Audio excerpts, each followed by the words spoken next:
बताना चाहूंगा आज क्यों आदिवासी इतने प्रकृति के करीब है। आप लोग सुनामी की घटना को सभी लोग सुने होंगे। जब सुनामी लहर आया था, हमारे लोग भी उस क्षेत्र में रहते हैं, अंडमान निकोबार द्वीप समूह क्षेत्र में। जब उस दिन हमारे लोग समुद्र के तट पर गए, तब वहां पर देखे कि जितना भी गाय बैल बकरी था वो भाग के चला गया। तब उन लोगों को एहसास हुआ कि आज कुछ बड़ा अनहोनी होने वाला है। दूसरा चीज उन्होंने देखा, वो समुद्र किनारे रहते थे, उनको आभास था एक ऐसा तरह का मछली होता है जो बिना कारण बाहर नहीं आता है। वो मछली आज बाहर हो गया है, कोई बड़ा अनहोनी होने वाला है। तीसरा चीज उन्होंने देखा, जैसे दक्षिण से उत्तर जो लहर आता है, उत्तर से दक्षिण इतना दूर चला गया है कि जब उधर से लहर आएगा तो कितना बड़ा तबाही मचाएगा, इसका कल्पना नहीं कर सकते। उसको देख के हमारे लोगों ने अपने अपने घरों को गए और वहां से जितना खाना पीना, मुर्गी छकरी जो भी हुआ, उसको पकड़ के पहाड़ में चले गए। और जब उधर से लहर आया, इतना बड़ा तबाही हुआ कि हर क्षेत्र में लाश ही लाश था, लेकिन बचा आदिवासी। इसलिए मैं कहना चाहता हूं कि आदिवासी प्रकृति के सबसे करीब है। आज वैसे जगहों में जहां कई बार भूकंप की घटना होती है, कई बार धरती फटता है, वैसे जगहों में आदिवासियों का वास नहीं होता। वो जानते हैं हमारे लोगों को। आज आप लोग देखते होंगे, जब बरसात के दिन में जब बारिश होने वाला होता है, तब देखिएगा गाय बैल भागता है, उसको देख के हमारे लोग आभास करते हैं। आज एक तितली की उड़ने से हमारे आदिवासी समाज ये कल्पना कर लेते हैं कि बारिश आज काफी तेज होने वाला है। तो हमारे पुरखा बहुत बुद्धिमान थे।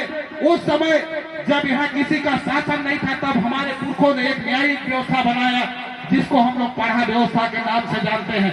आज पढ़ा व्यवस्था हम सबों का न्यायालय है, अभी भी है।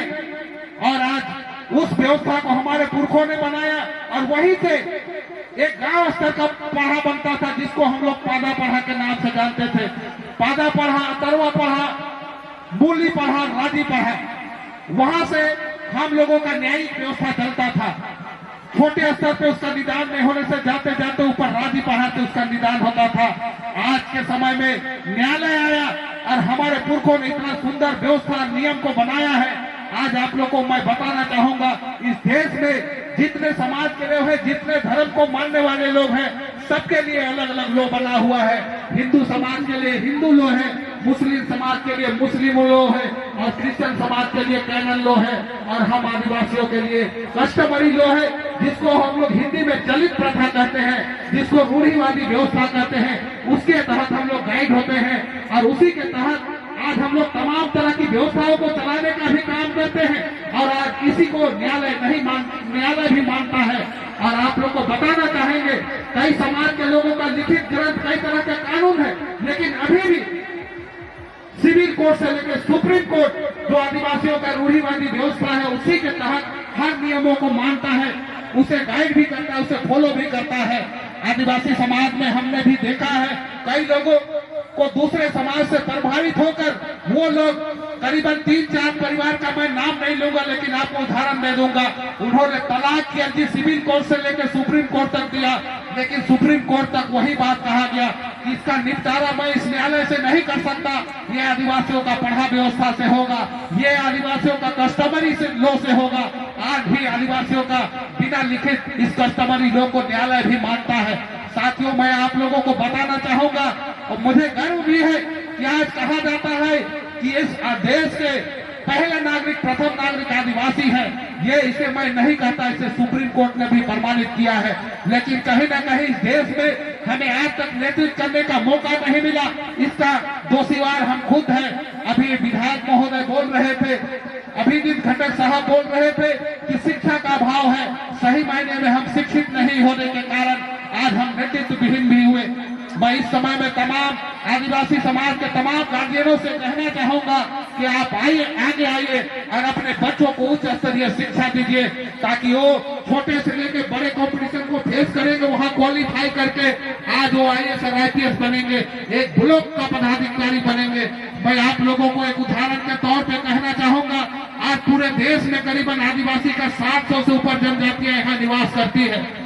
वो उसको इसलिए मैं बता रहा हूँ, एक मीना ट्राइब है, जो एक मीना आदिवासी है, जो देखिएगा कि आदिवासी के कैटेगरी में जितना भी UPSC लेवल का एग्जाम होता है, वहाँ सबसे ज्यादा क्वालिफाई मीना जनजाति का करता है। उसका कारण आप लोग जानते हैं, मीना जनजाति एक ऐसा जनजाति है जो हर साल करीबन 400-500 बच्चों को गोद लेता है और वो लोग डोनेट करते हैं, एक समूह बना के डोनेट करते हैं। बच्चों का शिक्षा से लेकर स्वास्थ्य तक उनको इतना हेल्प मिलता है कि जब कंपटीशन यूपीएससी स्तर का आता है वो लोग क्वालिफाई करके आईएएस और आईपीएस बनते हैं। तो साथियों, मैं आप लोग को इसलिए बताना चाह रहा हूँ कि आज हम लोग अकेले कितना बड़ा सोच ले हम लोग बड़ा नहीं कर सकते। हम लोग को समूह में आगे बढ़ना होगा। हमारा सामूहिक ताकत है, क्योंकि हम सभी जानते हैं कि आदिवासी समाज एक ऐसा समाज है जो कि हर चीज सामूहिक में निर्वाह करता है। चाहे वो नाचना डेगना हो, चाहे शादी का बात हो, चाहे कोई पर्व त्योहार बात हो, वो हमेशा सामूहिक तौर पे हर चीज को निर्वाह करता है। साथियों, मैं बताना चाहूंगा, अभी चैत माह में जिसे आदिवासी समाज नया साल के तौर पे मानता है, उस समय प्रधान महोदय की अगुवाई में हम लोग सरना स्थल में पूजा करते हैं, जो कि पूरा प्रकृति को अच्छा से चले, पर्यावरण में संतुलन बने, जितना जीव जंतु हो वो सभी सुखी समृद्धि से रहे, उसकी कामना हमारे समाज के लोगों ने हमेशा किया है। मैं आप लोग से कहना चाहूंगा, आप लोग भले आज बंगाल प्रदेश में है, लेकिन आप लोग को मैं बताना चाहूंगा कि सबका एक पुरखा है, सबका एक धरोहर है। आप लोग कभी भी जब पूजा पाठ करते हैं तो आप लोग हमेशा, जब हमने इस क्षेत्र में दौरा करना शुरू किया तो आप लोगों के माध्यम से ये बताया गया कि जब हम लोग पूजा पाठ करते हैं तो सोना नागपुर धना नागपुर को गोहराते हैं, है कि नहीं है? तो आप लोग उस पुरखा को याद कीजिए और उस पुरखा को याद करके आप लोग आगे बढ़ने का काम करिए।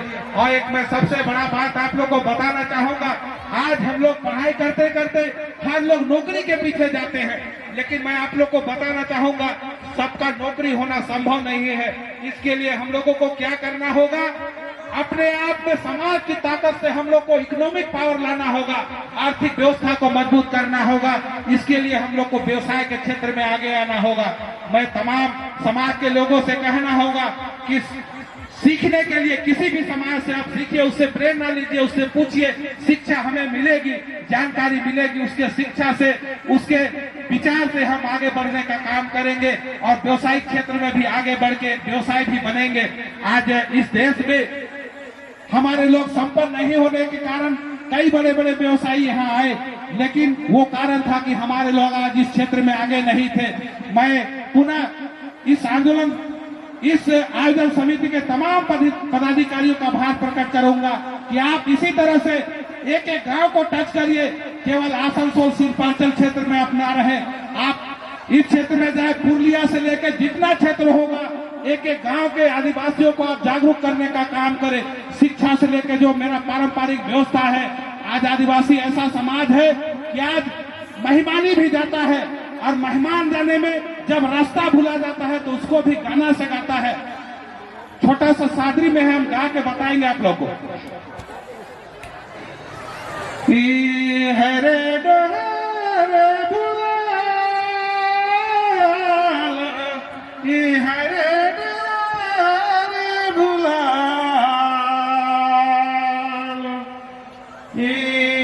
बताए दे रे,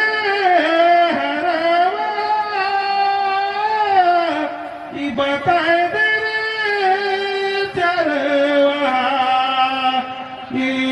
जो तला खेते डाल बुलाल, हरे डाल बुलाल। तो इस तरह हमारे पुरखा हर चीज में, शादी हो तो शादी का गीत अलग से गाते हैं, कर्म हो तो कर्म का गीत गाते हैं। अभी